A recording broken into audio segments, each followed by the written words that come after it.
Welcome everybody to Two's Company Three's a podcast, also known as 2C3 Pod. We are Newcastle, Australia's number one Are we? Welcome everybody to Two's Company Three's a podcast, 2C3 Pod. Fuck. Are we? Fuck, I've lost it. All right. Welcome to Two's Company Three's a podcast, Newcastle's number one film, TV and gaming podcast. My name is Dylan, as always, with my co-host Mitchell, and we must be gearing up to become a Canadian senator because it's time for TCTP bingo balls.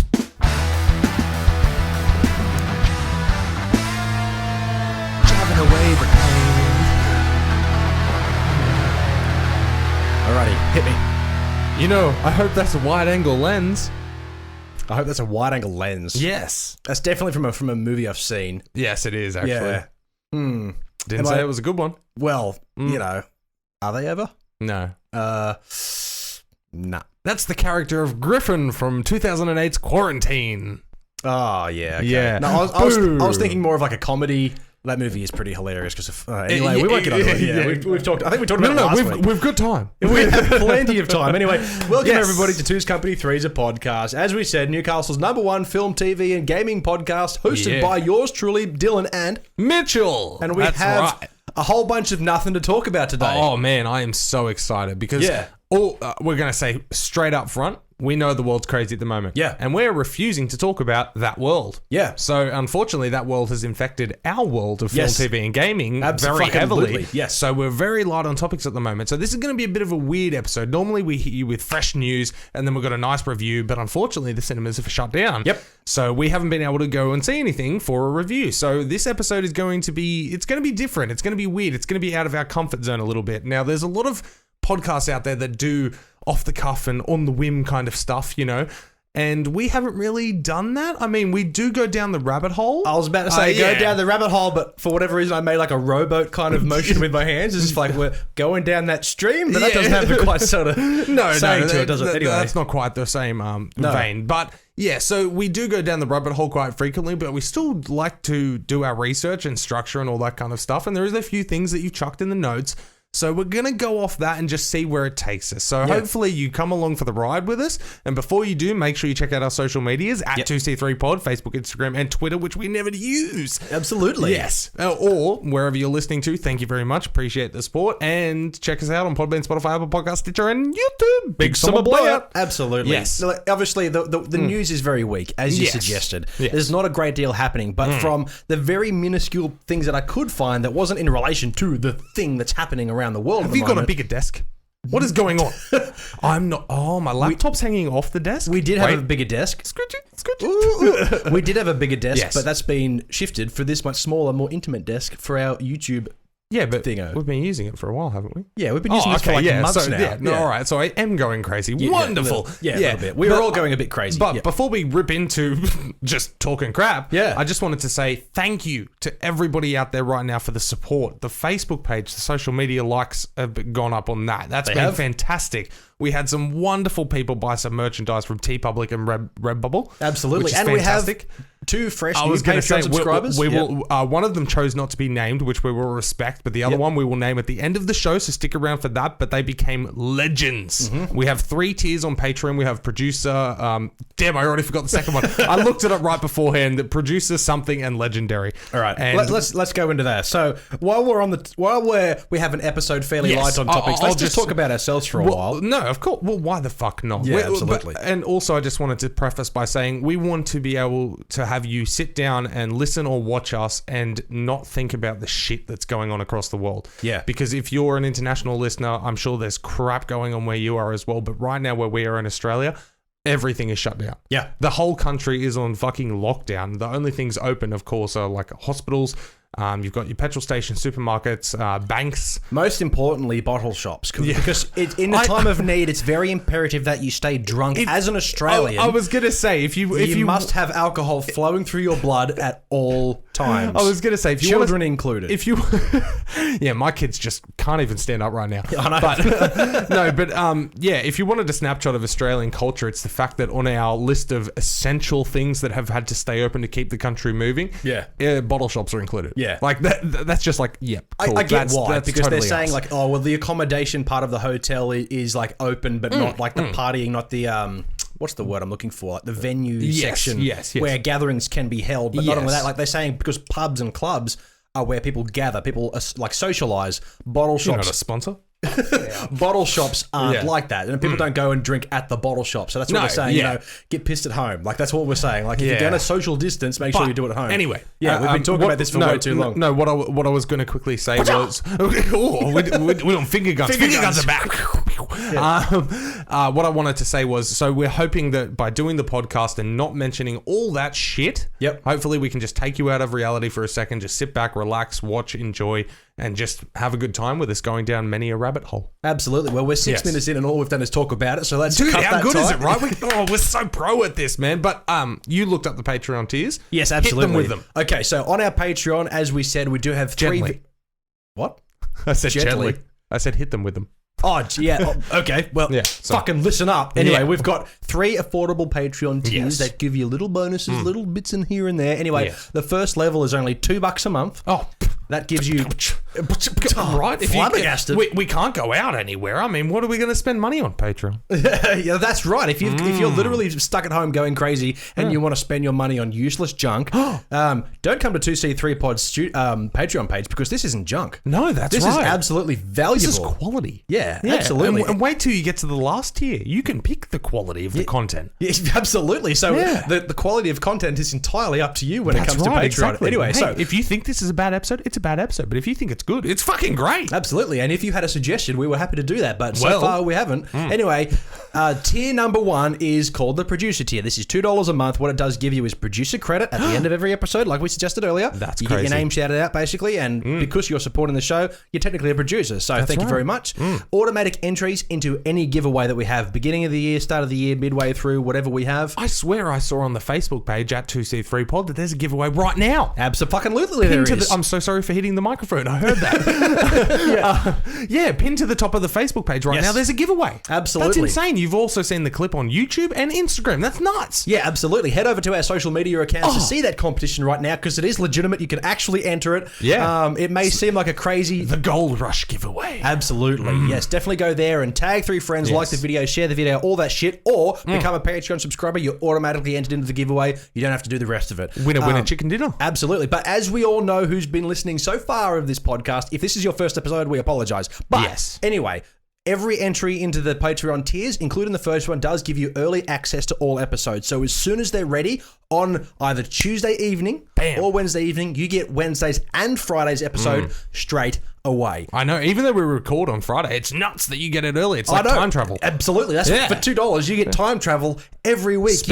You get the unique experience of time travel through 2C3 Pod. Absolutely. And also, speaking of time travel, this Friday's episode is going to be a little bit different as well, and we are very much looking forward to it. It's a format that I've had in my head for a few months now.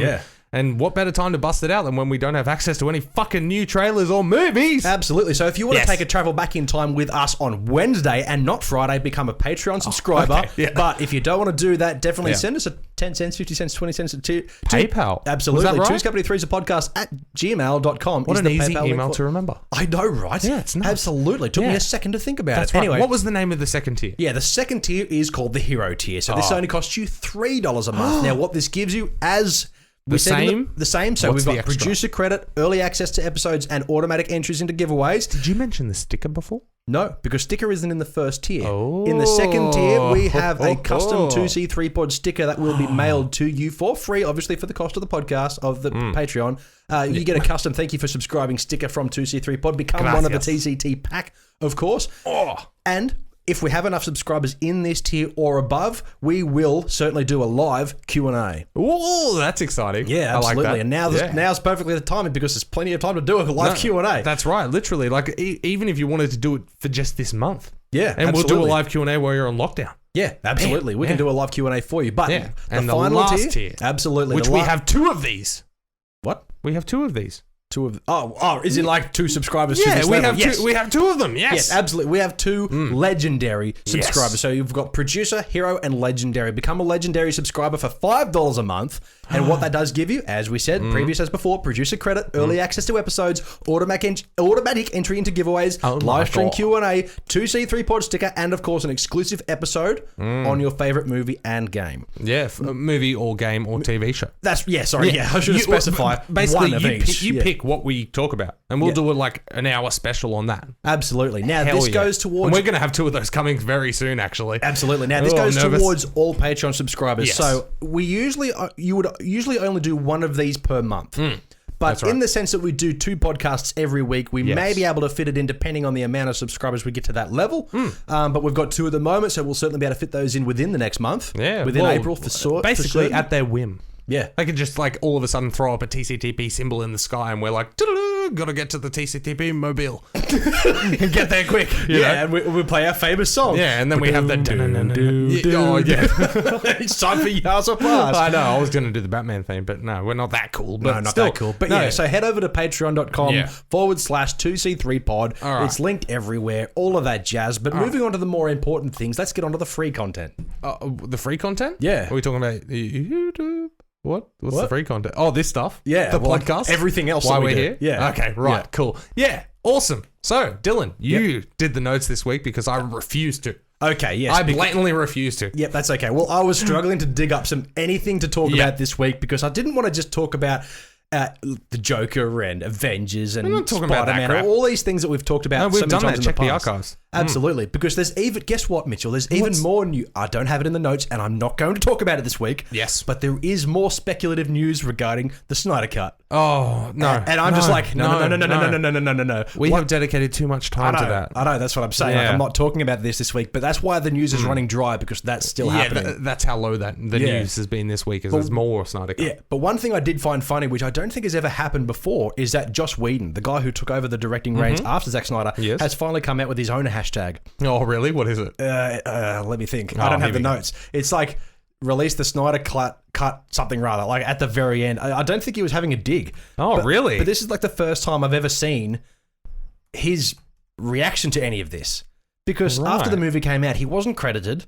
We only knew about it because the internet told us. Yeah, that he took reins of the directing gig after Zack Snyder left. Yeah. But he's made his own hashtag about release the Snyder cut something rather. I think it was. I'm not sure if it was supposed to be a dig or something out of respect. I'm not really sure, but I would like to see an interview on like GQ magazine or fucking some shit like that where these guys talk about that experience. So I found the article where he's done this, Josh Whedon, and the hashtag is release the Snyder Drag Euro type. Yeah, that's what I mean. Like, I couldn't remember what the end of it was. But the whole article's about him trolling him. Yeah. Yeah, so it is a troll. It's not him supporting him. Yeah. Which I think is kind of shit. But, like, you know, I suppose if I was Joss Whedon, I'd be pissed too. Be like, hey, I just took over this dude's job. Yeah. I did what I could with it, and the world tore me to shreds. Yeah. But he's obviously been very quiet to try and keep all the blame to, Warner Brothers and Zack Snyder. But I think, no, but listen, it's getting to that point. I mean, it's gotten to that point. We're way past it now, but nobody fucking cares. No, nobody cares. I was just scrolling through all the news that I could find, and I saw that headline, and I was like, oh, that's interesting. What else we got? Yeah, exactly. Speaking of Batman news, though. Oh, what have you got? Justice League Mortal. What's that? It's a movie that George Miller was writing and fully casted back in 2008. Right. Oh, wait, was that the one with Megan Gale? Yes, absolutely. And Armie Hammer was going to be Batman. Yes. Megan Gale was going to be Wonder Woman. That would have been magnificent. Is it Megan or Megan? What? I think it's Megan. I feel like it's Megan. There's no H. Yeah, but how many Australian Megans have you met that they're called Megan? One. She was my boss at the video store. Did you know I worked at the video store? Please tell me more. We've got plenty of time. I've never met an Australian woman named Megan. I've called them all Megan. Yeah, no. Well, I've never thought about that before. No, there are some without the H. It's normally pronounced Megan. I think normally they're bitches. Yeah. Well. Yeah. Well, I guess this is Why Megan. Would you name your daughter Megan? Are you stocking up for a bitch shortage? Community row. Okay. Yeah. I thought that was an original joke. I was going to give you a pat on the back, but I'm sorry I can't. Yeah. What was I saying? Yeah, so I'm guessing, Megan Gale seems like a trooper of every sort of article and news thing I've ever seen her in TV shows. And she was great in Mad Max Fury Road. Yes. So for her to play something like Wonder Woman, I think back then, or even now, if she was cast as Wonder Woman now, I think it would have been magnificent. But we can't look past that Gal Gadot is like fantastic in that fucking role. But I still think that in some kind of parallel universe, if they ever did a Wonder Woman movie that jumps forward, you could have Megan Gale. You could have You Megan can call Gale. her Megan. I'll call her Megan, and then we'll just draw the line there. That's fine. No, I reckon you could totally have Megan Gale playing an older version of her because they still have a lot of similarities being That's what I that mean. cliche Wonder Woman looking woman, you know? Yeah, absolutely. Like, so I could totally see her doing that role in the future as a future Wonder Woman. Well, there is a particular story that they were going with called Flash. I think it was just called Flashpoint. Flashpoint. Yeah, it's like a Flash storyline where he travels through time, blah, blah, blah, blah, blah. They very, very briefly explored that idea in BVS, and then they went nowhere with it because of obvious reasons that we just said. But yeah, so the idea of jumping forward in time, I think would be a conceivable option in that universe if it still existed. Why not? But it's not because it sucks and it's dead. No, well, also with today's technology and what they've seemingly done with most movies and that, they'll just have Gal Gadot be old with prosthetics and CGI. You know? Yeah, like Chris Evans, most handsome man on the earth, looked great as an old dude. Yeah, at the he end really of Avengers. did. Yeah, so, he held together well. Yeah, absolutely. But what I wanted to get at with George Miller's Justice League film is that it went into eternal limbo, they call it, because it was almost happening. It was really good. All of a sudden, it died. Yeah, but some dude, I don't know who his name is. He's shared on Instagram a picture of the cowl. Yes. That was initially designed for the Armie Hammer's Batman. And you know, all Batman fans go crazy for these sort of designs when they release, hey, this is what the costume was going to look like. This is what the cowl, which is Batman's headpiece, is going to look like. And then Why don't they call it a mask? I don't know. Or a helmet. That's I mean, it fully covers the head. I didn't know who I was until I put on the mask. So I think, I call them, maybe it's an American thing. I didn't know who I was until I put on the cowl. It's weird. Like, are you saying cow or cow? Yeah, exactly. Yeah. Anyway. Why are we doing Bane for a Batman impersonation? It doesn't sound like Bane at this point. It sounds like Michael Caine. Damn you, sir. Yeah. Damn you. Damn them all to hell. Anyway, listen, like the Batman image of the cowl or the mask, we should say, released by some dude who was involved in the film back in the day. It looks like a Batman mask. Exactly. I know. I've got the image up here, and I'm looking at it, going, okay, yeah, that's a Batman mask. So that's the thing. Like, I know a lot of Batman nerds would be like, oh my god, this is amazing. Why didn't they do this? But I look at it and go, yeah, I like Batman too. But like, it looks like every other fucking Batman mask that ever existed. Honestly, if somebody had to release this and said, oh, this is like the demo cowl from the new Batman coming out, I'd be like, oh yeah, it is. Yeah. Like, I wouldn't fucking know. Yeah, and I wouldn't care either because I don't really care about the cowl, whatever. You know, like we've talked about helmet. it with... I'm going to call it a helmet. Yeah, that's Batman and his helmet. Let's break the mold. Yes, exactly.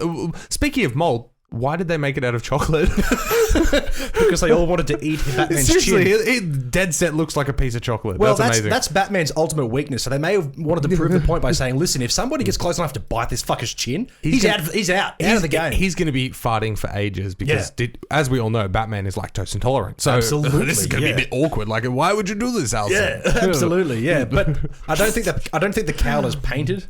No, because it's like brown. Obviously not. That's the chocolate joke. It looks like molded chocolate. Yeah, that's why I said, But it's the Instagram account is It's Ryan Unicomb, which is great. But that's the dude who posted it, and who knows whether it's legit or not. I don't know. But, I don't know. But either way, it looks like a piece of chocolate. Looks like a.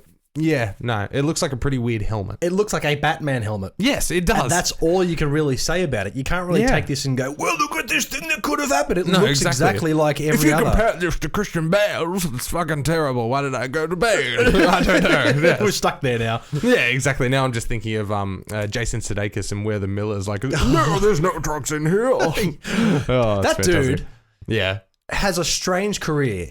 Because Not only that, I've have really you seen how far above his weight he punches?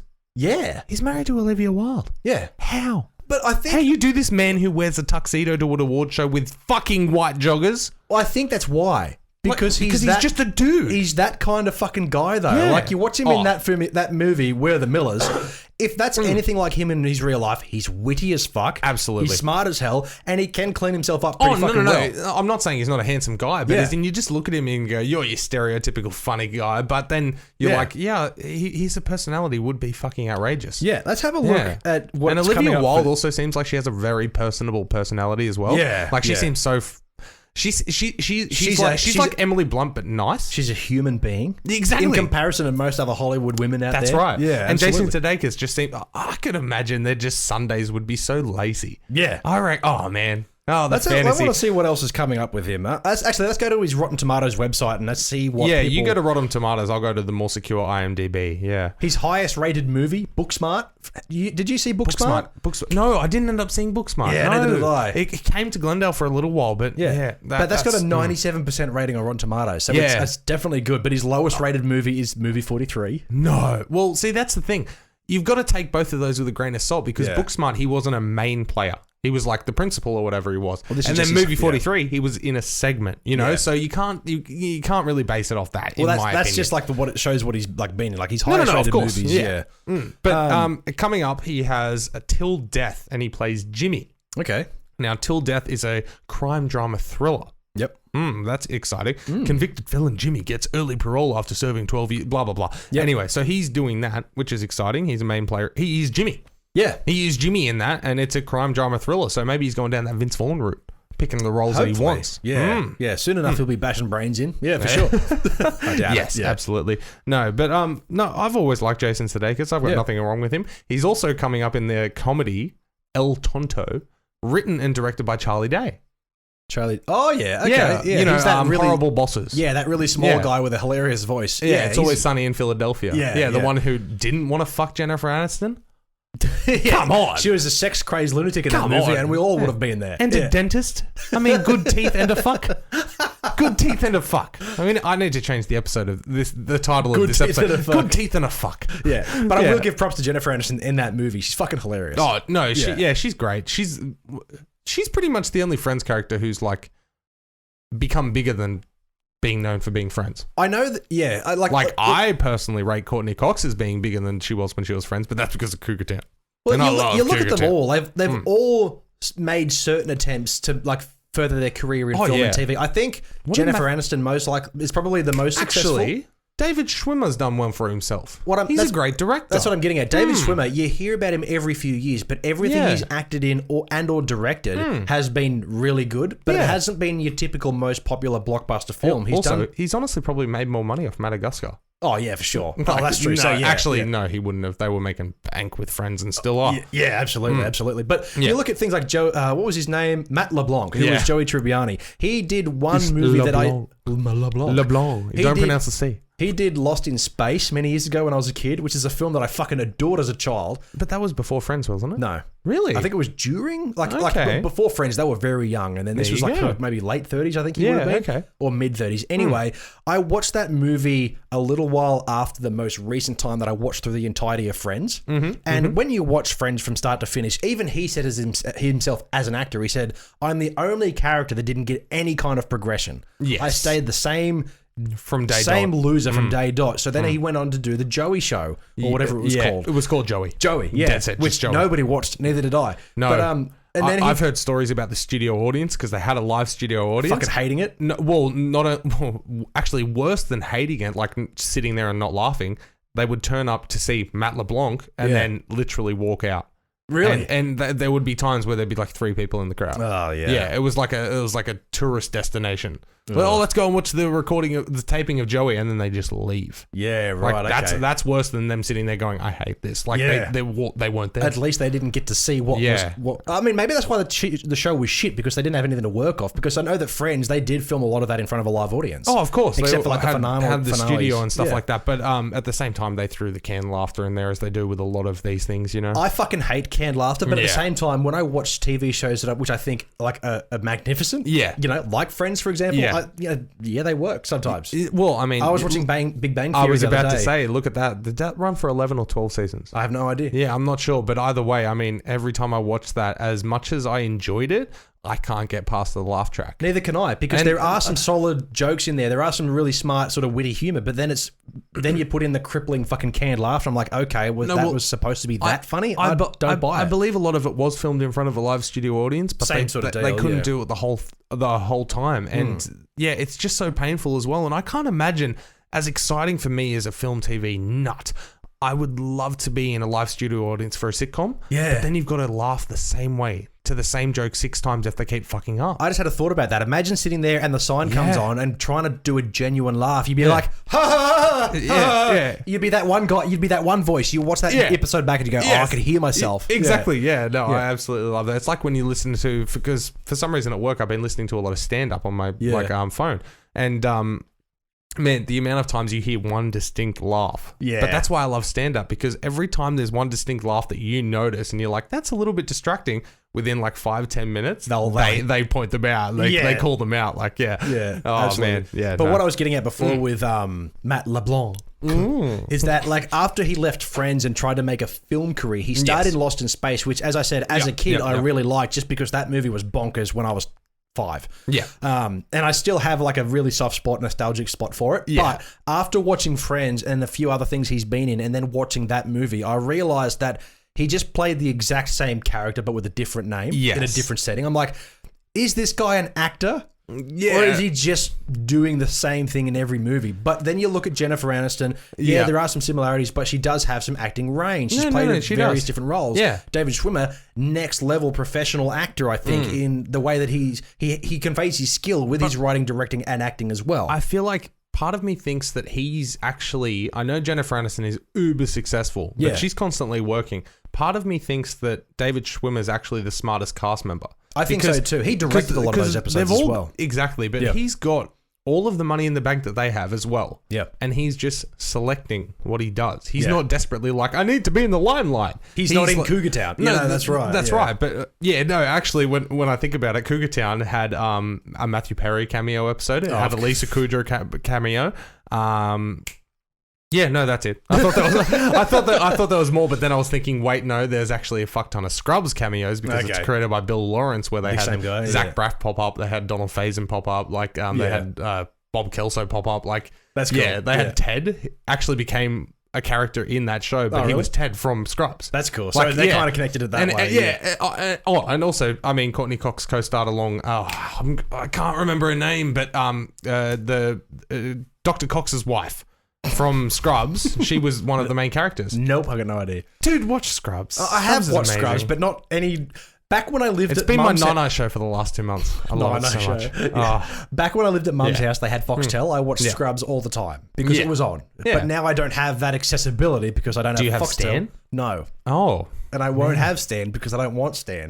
But Scrubs. I need to reactivate my Amazon subscription. That's what I need to do. The only reason I have Stan and have stayed with Stan for as long as I've been with Stan, and I can't withstand without it, is because of old sitcoms. Yeah. Like, as in, I get to chuck on Seinfeld, Scrubs, The Office, you know? Well, that's the thing. Like, that's what caters to you, because that is shit that appeals to you. For me, I'm just like, Yeah, no, exactly. Because I watched so many reruns of those TV shows back in the day on Foxtel. I'm kind of like, I don't even want to watch reruns of The Simpsons or South Park or Futurama because I have seen them all 100 times.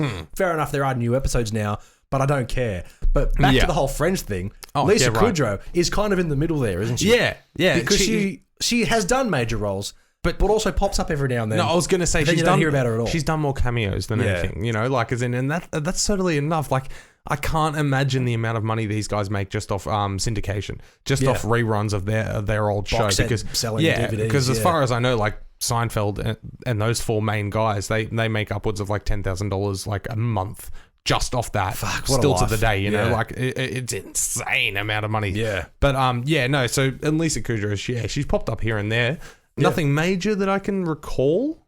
Like, I think she's played like a principal in a school movie I saw. Easy A. That's the one. With Emma Stone. Emma Stone. Yeah, Taylor's one of Taylor's favourite movies. Great movie, yeah. Yeah, it is actually a really good movie. She fucks one of the students and then like, she's married to one of the teachers and then... all that shit happens. Yeah, it's a good movie. Yeah, no, it is. But as you said, Friends is also on Stan. If you're into, like, you know, old sitcoms, of course. It's on Stan in Australia for those who are interested. Yeah, I was going to say, if you're in America, 99% sure it's on Netflix. Yeah. But when it comes to Friends as well, we won't even talk about Matthew Perry because we all know the story of him. Like, he's a deadbeat. He's a mess. Absolutely. He's been a mess.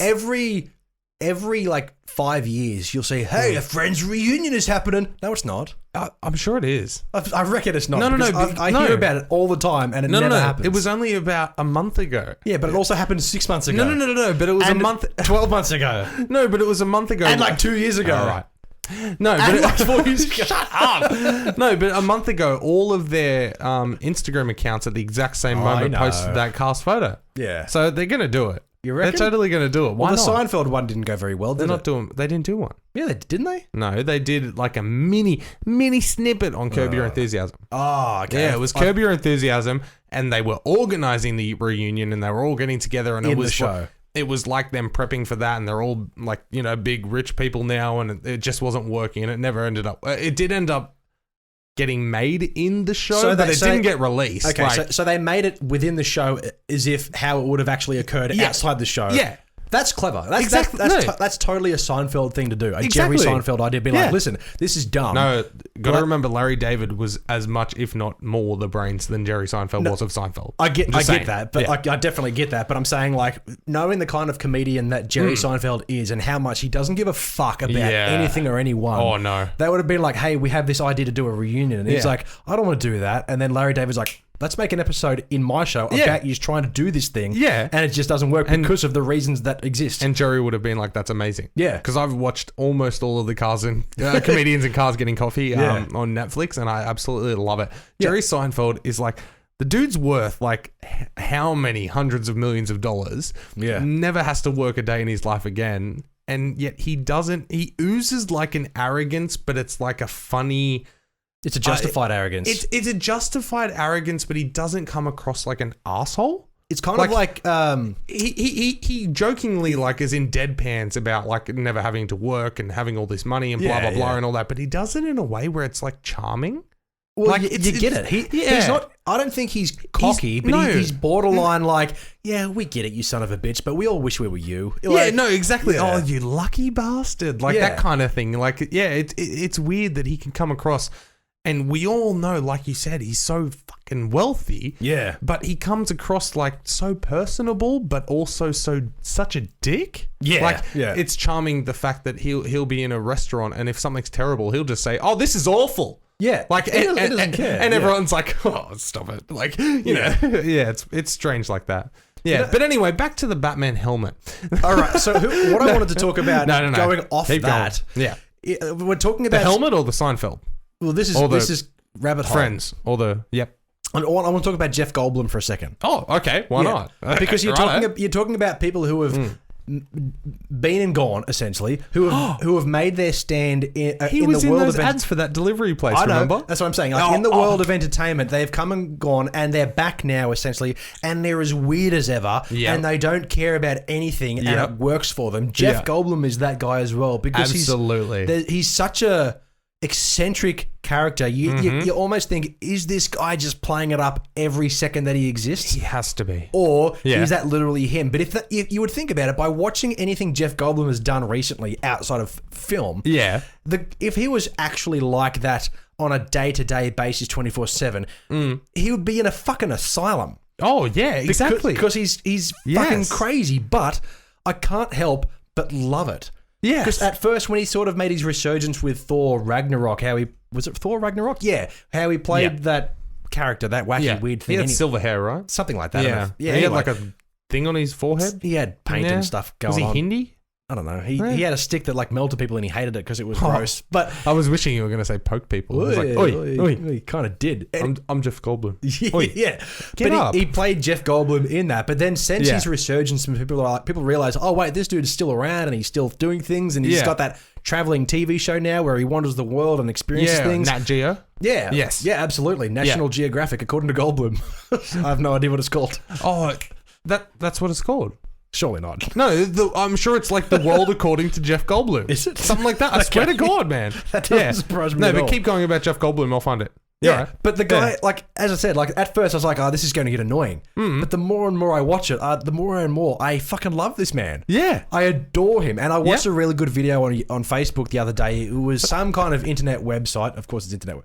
The world according to Jeff Goldblum. Yeah, exactly. Right. You accidentally said it. He was in a video where, you know how they get some videos out there with certain websites like Lad Bible or Uni, whatever they are. Oh, yeah. Uni Lad and whatever Lad they are. Bible. Yeah. They're all lads. Yeah, the lads. Yeah. One of those, it may not even been either of them, but still, they had a video of him reading quotes from video games. Really? And he's you surely have played Grand Theft Auto San Andreas. Oh, I've definitely seen it. Oh, you son of a bitch. Yeah. I was about to say, well, you know the part where they go through the drive-thru, I'll have a number 9. That's the one. Number 9 large. Number 9 Number large. 6 with extra number dip. 6 with extra dip. Yeah. Jeff Goldblum exactly. reads the whole thing. It. Yeah. Shut the fuck up. Anyway, you know, people watching and listening know what I'm talking about. Yes, Anyway, the TCTP pack. Absolutely. Jeff Goldblum is reading like video game quotes from characters in these games. That's pretty cool. And is he doing it as Jeff Goldblum? Like yeah. his own, He's never, like this dude's like in his 50s or 60s now. I'd say 60s. Yeah. He's never probably ever played a video game apart from like maybe Pong in his life. And he's reading all these modern quotes and he's loving it. He's like, oh, this is really interesting. I'll have a number 9 large, a number 6 with extra dip. You know, I love it. I absolutely love it. Cool. So I encourage you all at home to listen and watch and go on and Google Jeff Goldblum reads video game quotes or whatever it is. It's really, really funny. No, that's awesome. But yeah, back to Batman's helmet. No. I was going to say as well, like, as in, remember how he did those ads not that long ago for the Australian Menu Log. Yeah. That's an Australian company. He did the Jerry Seinfeld. Oh, yeah. Remember? What was that? The Greater Bank. It was, yeah. Which is even weirder, man. Okay, so for anybody who's outside of the Newcastle region, we have a local bank that started called the Greater Building Society back in the day, and I've been with them since I was like 14 when I got my first paycheck from Bilo. Your parents are with them? Yeah. No, that's exactly right. And it's literally Newcastle only, and I slightly expanded a little bit. It's down the coast now and that kind of thing. I don't think it's pushed into Sydney, but it's now called Greater Bank. But all of a sudden, randomly, in about 2009 or 10, Jerry Seinfeld popped up fucking did like for months. I'd say about 12 months was the ambassador for the Greater Building Society. You know what? I reckon he was there for one day. No, he never came here. Oh, for they sure. filmed in LA. I'm being serious. Yeah. Like, as in, I looked it all up because I'm like, why would he come out here? He gets thousands of pictures every month for advertising. Never advertised anything back then. Like, never at all, because it was only. It was less than 10 years after Seinfeld finished. It's funny you say that. Keep talking about that, but I've just thought of another one that's very similar to that. Yeah, and he hadn't done anything except the B movie, and that's all he'd done since Seinfeld ended. And then out of nowhere, he became the ambassador all around Newcastle, just our shitty little fucking town that we love to death. He was the ambassador for our local bank, and we're like, what is going on? And he did these dodgy green screen fucking riding the jet ski on the swamp and that, and crocodiles jumping at him, and it was so bad, but we're like, why did you pick us? Like, as in, never understood it. He just said it was because it was this charming little small town and nobody knows who I am. Yeah. And I'm like, well, that's we all know who you are. That's a lie. Yeah, but no, it's just fascinating when big stars go, yeah, I'm going to do that on the other side of the world for something that I have no interest in. Yeah. Well, a lot of people did that back in the day, especially before the age of the internet. Like, for example, like the one that came to mind for me, which I just had a quick Google, but I can't find the one I was thinking of. Yeah. But Arnold Schwarzenegger used to do a lot of advertisements, and a lot of popular 80s and 90s stars did advertisements for, say, Japanese commercials. Oh, yeah. Because they weren't going to be seen in their American or Western civilization markets. Yeah. So they just took a paycheck to do a one day's worth of work. They started in some really weird Japanese or Chinese advertisement, which they thought they would never see again. At least not in their home. But now the internet has come to light and everybody has seen them and they're ridiculous. Well, for some reason, I'm thinking of Mr. Spackalo now. Like that's from The Simpsons. No, I know. But like that kind of thing, whereas it's just a company advertisement over there and they're like, surely nobody's ever going to see that kind of thing, you know? Yeah. Yeah. Well, so you didn't find the one you were looking for? No. My God. I had a feeling, Japanese energy drinks? Was it 2014 or... No, sorry. Like... I'm not sure, but I just found a video and look at that. Is that the one? That's not the one I'm thinking of, but that's That's insane. That looks so... Oh, I'm so curious about that. Yeah, that's an early version of the concept that I'm talking about, but they still do it to this day. They're like a lot of like big Hollywood A-list actors are still making strange... Surely he hasn't done that many. There's an article in here from adweek.com. 30 crazy Japanese ads starring Arnold Schwarzenegger. Yeah, man. How many did he friggin' do? Yeah, well... Does he speak Japanese? I have no idea. Or do you reckon he's like, I'm the Terminator, and then down the bottom it's all... They dub it. Yeah, exactly. I don't know. That's what it seemed like. I don't think I've watched any of these, at least for a very long time, but... That's insane. Yeah, I kind of want to watch one, but we're live. Yeah, we are live. The recording probably won't pick it up. Yeah, I know. Is it weird? It's very strange indeed. Look at this. Look at it. Yeah, that looks like kindergarten cop with Asian businessmen. Yeah, exactly. It's not a tumor. Yeah. Yeah. What the heck? Oh man, I we need to post this link on socials. Yeah, absolutely. Yeah. That So looks bonkers. Anybody good. watching and listening, go over to Google and search in Arnold Schwarzenegger Japanese commercial. Yeah, Schwarzenegger Japanese energy drink ads, and there's multiple of these. There's not just one. Yeah. Wow. Yeah, it's crazy. But that would have been from like what, 1999? That looked mid, like peak of his like power, where he was getting all the dollary dues from the American box office, and then he's like, I'll take a quick $500K from over there, to film this and go, that seems like all he does. That's all it is. Yeah, exactly. And they put in their crappy graphics and CGI and all that jazz. Man, I love that. I just love when big stars take a weird route like that. Like you said with Jeff Goldblum, he's not as relevant as ever, but he's still a face everyone knows. Yeah, absolutely. So he comes over here, does these ads for Menulog, good to go. And Australians go, that's good for him that he's doing this thing. It goes to show that Menulog, they've got connections to Hollywood. No, exactly, that's right. But then there's like Australians like us that are like, man, he came here for that. Yeah, it's crazy. I still, over a decade later, can't get over Seinfeld being the ambassador for our local bank. I'm like, how did they get the money to do that? Another one though is those the recent ads for Uber Eats. Yeah, have you seen those ads where Kim Kardashian? Well, not just that, but Kim Kardashian and the lady from Magda Sabansky, whatever her name is, the lady Sharon Strzelecki. Yeah, from Kath and Kim. I think that they were definitely filmed in different countries, but they were never in the same room. But I think that over in America, Sharon Strzelecki, whatever her name is, isn't in those ads at all. I reckon it's somebody else. No. That's local for us. Yeah, simple absolutely. As that. But I mean, because there was also like the range with like Nick Kyrgios doing them. Yeah, and there was like one with Jimmy Barnes and Arn Do, that Asian Australian comedian. Yeah, so they were definitely in Australian circulation of the ads. Yeah. Like Kim Kardashian would have done the exact same thing. She never had to leave LA. Yeah, she wouldn't have come over here. Nobody's going to see it over there because of the Australian connection. No, but what I think is that they will show it in America, but somebody else. Yeah, she doesn't know who she's playing up against. She's just filmed this thing, and then because they're so far apart in the trailer, they just it's so obvious. Yeah, they just slap somebody else on there. I have no idea, but that's Kim my guess. Kardashian gets given a check, and then that ad circulates to each country that's relevant. Yeah, and they're just like chucking a local celebrity. Yeah, and we have a fat netball player. Hey, netball player. Wasn't that's her character's name. Yeah, I was going to say, she doesn't play netball. No, she physically can't. Yeah, absolutely. Hey, she's pretty funny though.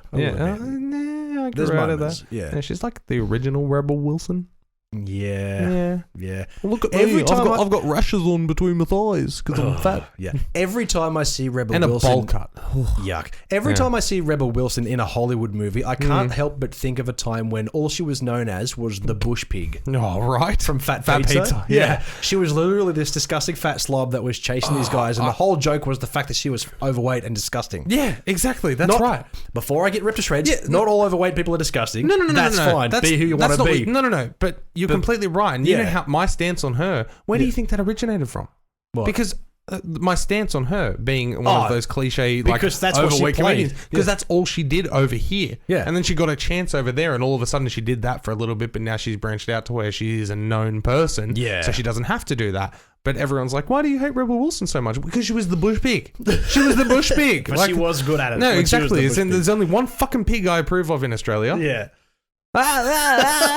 Babe. Okay. Yeah, I was going to say, come on, man. I was thinking, that's like a spot-on Babe impersonation. Zoom in and get a clip of me going, and put it next to Babe going, and it's like identical. My mind went straight to Can you do that, please? Yeah, I will, but I went straight to some. Wait, you're editing the video. You can do it. Fuck. I went straight to like, mate. You gave me the look and said like, who the fuck you? Who do we know what you're talking about right now? Oh, right. No. But none of that. They know. No.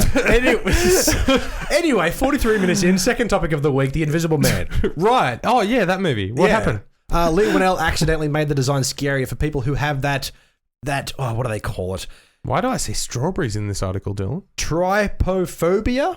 Trypophobia. Anyway, it's that fear of trypophobia. It's that fear of looking at things that have holes in them. Oh, right, okay. And because of the design of the Invisible Man suit, apparently people have voiced their concerns on Twitter, being like, "This is scary because I've got that trypophobia," where they see images where it looks like there's an infection and there's bugs in it. Yeah. Even though it's like it's like a crumpet or something. Okay. Like, people have trypophobia. You fucking sooks, grow up. No, I was about to say, I hope Lee Winnell apologise to the 6 people affected by this. Yeah. Fucking hell. I know it's and something out of that- those 6, there'd be 3 who legitimately have a mental condition that whether they actually have And out of trypophobia. those 3, there's one who saw the trailer.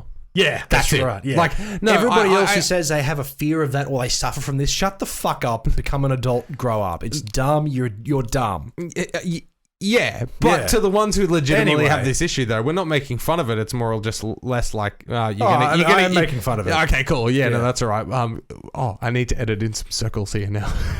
Yeah, put in Just- some Ooh, just Google watch trypophobia. out. Yeah, exactly. But no, Yeah. that's odd. Yeah, I know, right? Yeah. Wait, did you say Lee Winnell acknowledge? Oh wait, I keep hearing about the trypophobia thing. I had no idea when I came up with the suit that it would cause that. Sorry to those affected, EXO. He doesn't give a fuck. No, that's the perfect response because what is he going to get sued out of this? Yeah. No. he could Are they turn going to edit the film? No. He could turn around like that director. What director was it, that movie? Was it the guy who wrote Fantasy Island? One of the directors that we talked about recently where he went online and he blew up about something. Guns Akimbo. Guns Akimbo. The Kiwi fella. Yeah. He could have gone and been like, well, fuck you all, but he's gone, whatever, sorry. Yeah. He did the Kevin Hart, don't fuck this up. No, but that's the thing. The person he was responding to, their comment was, friend of mine has mild trypophobia, so the reveal of the suit made for an extra uncomfortable jump scare. Shut the fuck up. That's not even... No, but that's not What even... do you mean mild trypophobia? No, but that means, you relate this image to another image I saw on the internet once and made me slightly uncomfortable. Yeah, no, that's exactly right. But it's Don't not watch a horror It's film. not even a complaint, though. Wouldn't that make the experience even better? Well, yeah, I think that's what the article was going off. But No, I'm more talking about people who think they have trypophobia. Who are playing on that. Yeah, exactly. Well, they don't think they are, but they are. That's what I'm getting at. Yeah, I Shut can't the fuck even up. wash my dishes because the sponge has holes. Yeah, exactly. Yeah, exactly. Yeah. Anyway. It's kind of like that gluten thing. Like everyone's just... It's just like, get over it. Thanks for the producer credit, Courtney. Just eat bread, By the way, Taylor. Dylan, you need to apologize to my sister. Do I? What did Yeah. I say? You offended cyclists. Wait, didn't we both offend cyclists? No. You said the comment and I went, ooh, sorry, Courtney.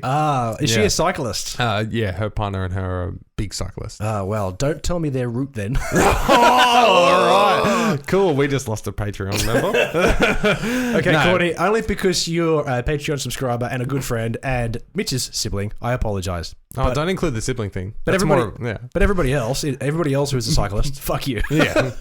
just like people who claim to have trypophobia, fuck you. That's right. So Courtney and Nathan, keep going, getting fit and stronger and then enjoy going to the tour. Oh, wait, no.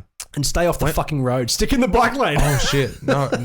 I just realised live on air that they'd planned this incredible trip to go across France and follow the Tour de France. A lot of people plan a lot of things and they've all been fucked up from this. I wasn't competing, Dylan. No, I'm just I was saying- just bringing it up. God. No, like my boss was going to Yeah. was supposed to go on her long service leave across Europe. Oh. Canned. No, but that's all right. She can get the leave back. Yeah, well, hopefully she leaves. Oh! Is she a listener? Nope. Yay! They didn't even know that I exist most of the time. Anyway. Lovely. Okay, listen. Yes. Small bit of gaming news before we move on to a review, if we can pull one out. Yeah, sure. Yeah, cool. According to the shirt. Have you seen Big Daddy with Adam Sandler? Yeah. All right, sweet. We'll do that. Yeah, cool. Yeah. So over the weekend, Yeah. or actually Friday night, Oh, of course. Yeah. Yes, I've been staring at it in the chest the whole time. staring at my nipples the entire time. Yeah. I've now played Doom Eternal. All right, my friend. This is your moment to shine. I'm not going to take too long Yes, you because I'm telling myself I'm not. I'm not Okay. going to take too long. But yeah, it's nuts. yeah. Like the last one was good. We were like, Yeah. how did they pull this off, and how are they going to up it? And then this time, you've never played it, but are you No. aware of Dark Souls? Yeah. Oh, I know of it. Yes, Yeah, because I was gonna the say, friend don't say that you've played it. You No, definitely haven't. I'm not. You know me. I barely lie on this podcast. No, a former workmate who introduced me to Twitch, he used to stream Dark Souls. Oof, yes, yeah. so I'm Anyway. aware of it. So Dark Souls, blatantly, Yeah. is one of the most difficult games ever made. There's only one difficulty, Yes. and you die a lot, and you have to retry. But it's the kind of game that's not stupidly difficult. Like, there is a way to get through it. You just Yeah. need to practice and practice and practice, and Yeah. you never feel bad about it. Anyway, Doom Eternal is a lot like that, but Yeah. for first-person shooters. It's fucking hard. Yeah. And I could probably give you Doom 2016 version and go, okay, have fun with this, and you'd be like, yeah, this is a lot of fun.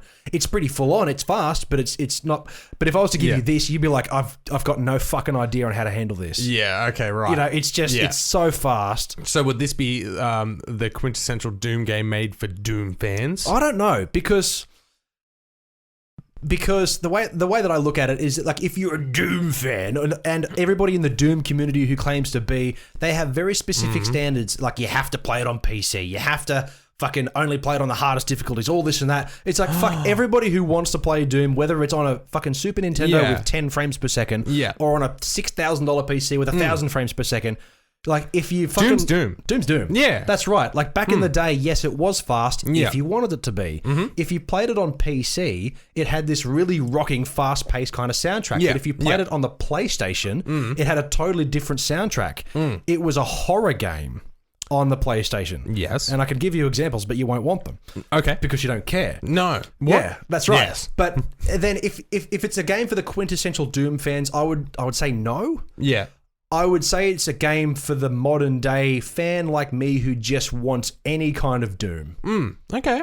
Because there are a lot of people who are like, only this is the best one, this is the best one, this is the best one, and they're all just wank jobs. You're all going to get that. You're always going to get that. That's right. It doesn't matter what game or community it is. You're always going to have those people bickering between themselves about which is better, what was better, all of that kind of thing. Like, yeah, so you can't avoid that. But overall, your experience, you got the... Do you have the helmet in here? No, I don't have the helmet in here. Damn it, I got so excited. No, so you got the... I got the collector's edition with the helmet. It actually came with a legitimate tape of the soundtrack. I sent you a Snapchat. I know, that's so cool, man. Listen, on the back of the tape, this is the collector's edition, by the way. There's like a download code. It's not ready yet, but when it is ready, I'll be able to download it and own it like that way. Yeah, of course. But then I looked at it, I was like, hold on a minute. This is a tangible. There's a tape in there. I thought it was just like a USB. That's so cool, man. Yeah. Please tell me you still have a Walkman. No, I'm gonna have to find one. I'm sure I can find one. A Walkman, a cassette thing. Get a boombox. Walk around the house like with your helmet on, doing that. Oh fuck, dude, that's awesome. All right, so overall, your experience so far. I know it's still fresh, and you've only played it X amount of times.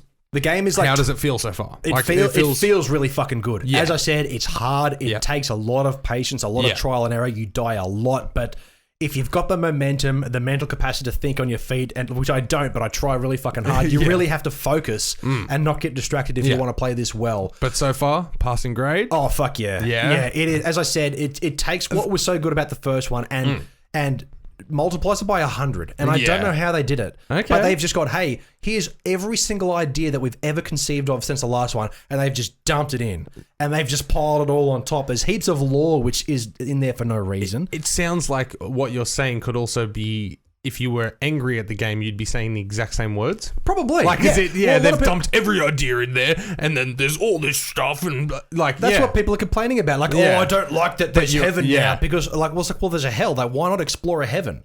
Oh, that's a good point. Yeah, the Doom 2 is literally called Hell on Earth, and this is Hell on Earth. And then you travel to hell. Why not bring down the wrath of the heavens? And then Doom guy kills them too. That's and there's all this other lore, but they've made it just like the last one, where the creators have said, listen, this is a Doom game. Yeah. So that means, just like John Carmack said, story in a game is a lot like a story in a porn movie. It's expected to be there, but it's not that important. Obviously, these games, most games these days, have really thick, enriching stories, which is great. I love that stuff. But this one, they've given that, but it doesn't need it, and you don't have to look at it if you don't want to. Yeah. You can just kill things. Yeah. And that's what it's all about. But the other thing that I'm really surprised about with the release of Doom Eternal is what I've talked about recently on the show is they've also remastered Doom 64, which is a underrated Nintendo 64 first-person shooter just simply titled Doom 64, which at the time was buried because it came out just after GoldenEye and Quake and all other more popular first-person shooters at the time. And because the graphics were a bit different, a bit more old school, people assumed it was just a port of the original version. Yeah. It's totally not. Oh, it's cool. Completely its own separate thing, but they've brought it back for modern consoles.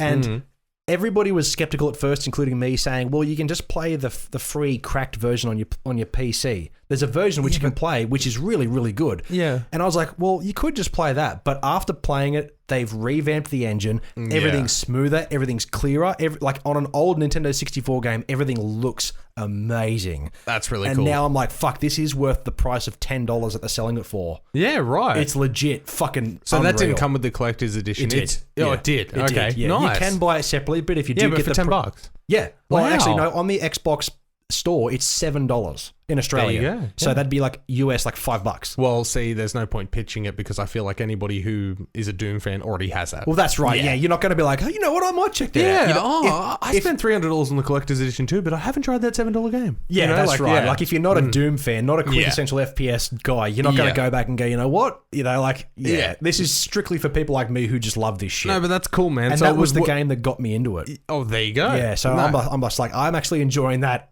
equal to the amount of Doom Eternal. Yeah. Yeah. But so far, everything you're happy with, the extra weight, it's all worth it. Yeah. It's all good. Yeah. And you've got a lot more time to invest in it, I'm I sure. definitely do now. Yeah. Absolutely. And I've also noticed you've been streaming a little bit as well. I did stream a bit of Doom Eternal, that's for sure. twitch.tv/Dylan_TCTP. So make sure you check him out there. Yeah. And I'm Mitchell_TCTP, but I haven't streamed. Oh, God.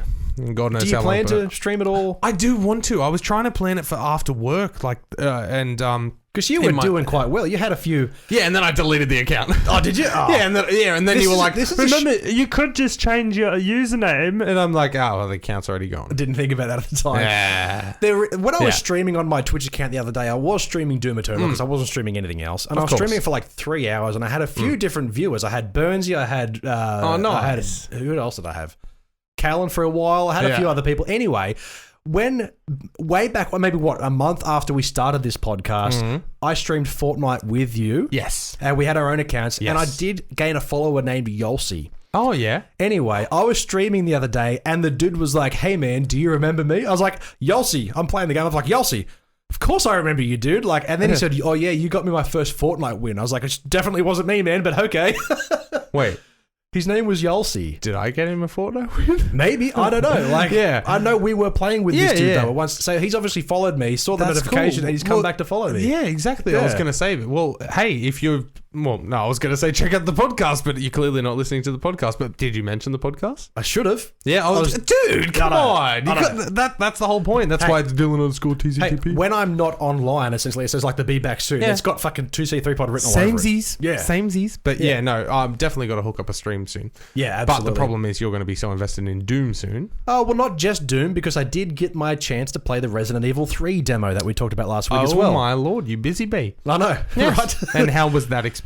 It was short, but very, very good. Okay, good. Yeah. Good. So it's using the exact That's only same... a month or so away? April 3rd or 4th, I think. A week. Yeah, so and it's a half. Not very long away at all until Jesus. Resident Evil 3 remake comes out. But the only problem that I have with that is that, I mean, I know Resident Evil 3 from the 90s was called Nemesis, and we all knew the big baddie was Nemesis, the big guy with the teeth and all of that, the minigun, the rocket. One who wants the umbrella. That's right, exactly. Yes, I remember. And in all of the promotional material for the Resident Evil 3 remake, it has him in it. Of course. In this demo, he just shows up and he's chasing him. Like, this kind of takes away from the initial scare. Yeah. When we played Resident Evil 2 for the first time, where Mr. X, the big guy with the fancy hat, chases you the entire game. He wants the umbrella. You. Yeah, that's right. It was horrifying. But now we all we've experienced it. Yeah, I guess so, but you don't know how they're going to structure it in the way that, like, there could be a solid 10-15 minutes of gameplay before you even get near that. Well, that's what I'm thinking. And then they're going to build that and then bam. But I also feel like I've kind of spoiled it because I know what it's going to feel like when he gets there.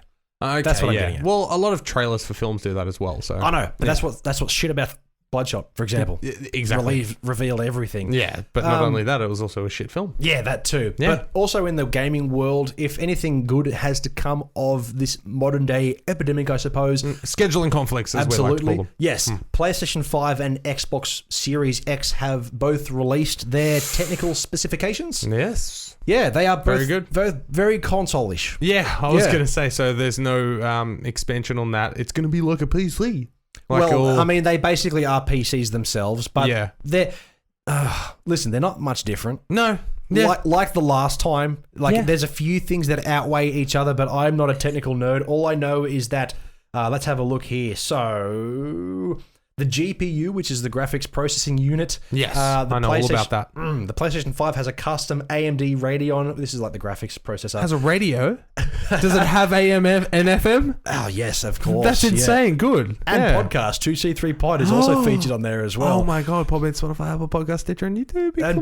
PlayStation. Anyway, And you've got ray tracing, which is another thing, another whiz guru. But anyway, 10.28 teraflops of GPU power, as where the Xbox has 12 teraflops. And I'm not bullshitting. That's an actual term for it's not. For running power. Google it. It's not. Google it. I don't want to because I just want to imagine teraflops, like somebody going. A billion million people just go. But I honestly, my head straight went to like flaps. Yeah, I know. Like, I think and I'm like, it's a ridiculous word. Teraflops. Was that the original name for that film, Teeth? No, Terrorflops. Oh, no, that movie was called Terrorflaps. Yeah, exactly. That's what I mean. Is that the sequel? Teeth 2, Terrorflaps. Hey, what's that movie where it was like a killer tomato? Was it called The Killer Tomato? No, it was like Rotten Tomato. No, it's Killer Tomatoes from Outer Space. No, that's Killer Clowns from Outer Space. Oh, which is coming back to Netflix. I know, Netflix. Yes, and we will definitely have a YouTube special dedicated to that because that film is worthy of it. Okay, so it was called Attack of the Killer Tomatoes. Yes, that's right. But there was also another one I was thinking about. Fried green tomatoes. Terrible. Speaking of tomatoes, sorry, why do you have like 2 bits of diced tomato on your front lawn? My front. Yeah, that's okay. Explain that to me. I forgot to ask personally. Yeah, come on. Okay. We need some content. Okay, so I no longer have chickens, right? Oh, chickaroos. Yeah, chickaroos. Yes, I no longer have them. I ate them all. So what do I do with my vegetable scraps? What do you do? I throw them on the front lawn. What? You know why? Why? Because I occasionally have rosellas and magpies out there. Okay, and I'm feeding the wildlife. You're kind of being sweet. I throw my apple cores, I throw my leftover lettuce, I throw all of that in the backyard and front yard because I'm not littering. It's literally from the earth and it feeds the animals. Okay, cool. That explains fuck you.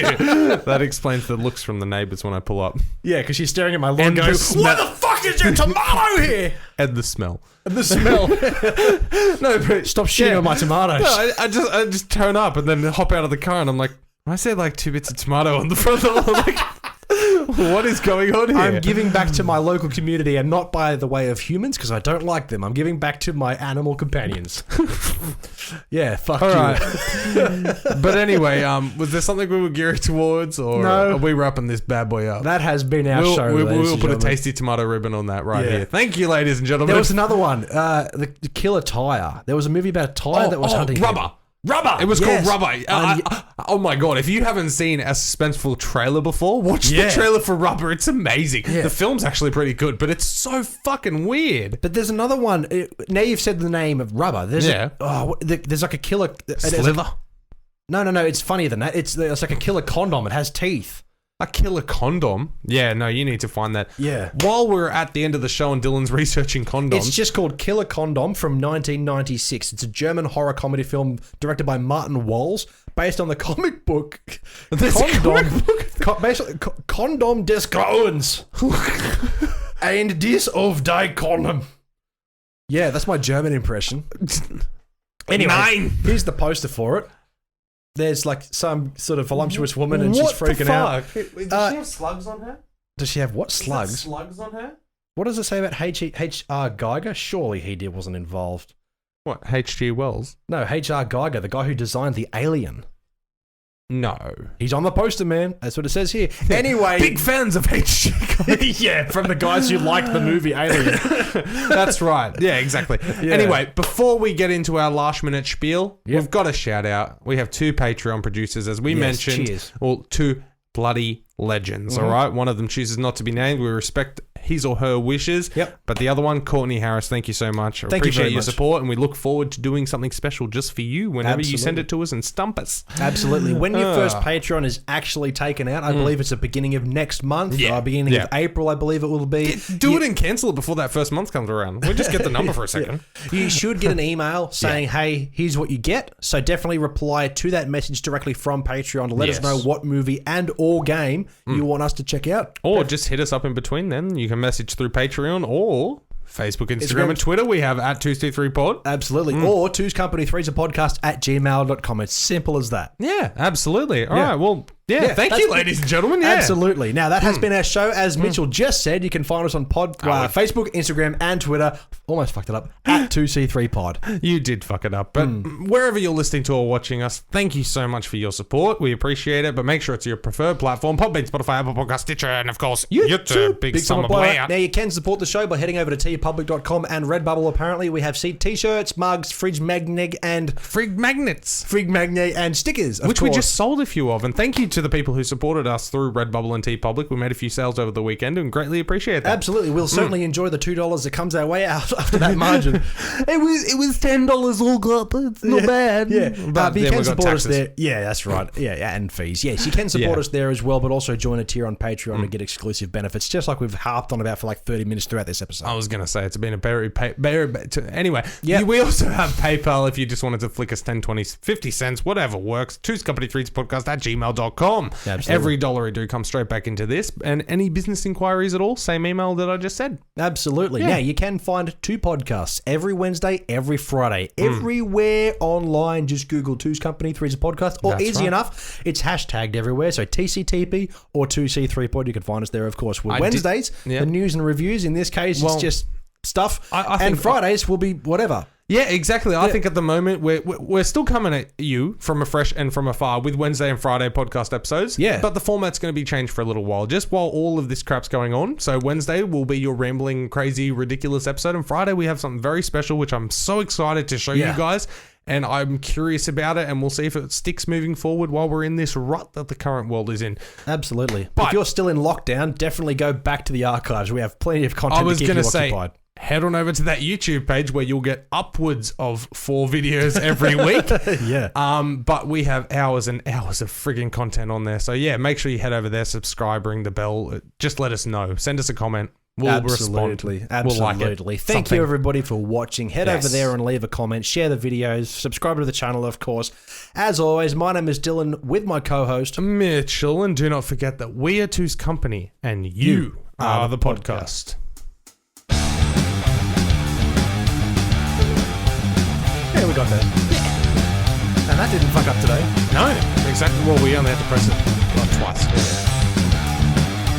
I know why, too. I'll explain later. Oh, okay. Like the tomatoes? Yeah.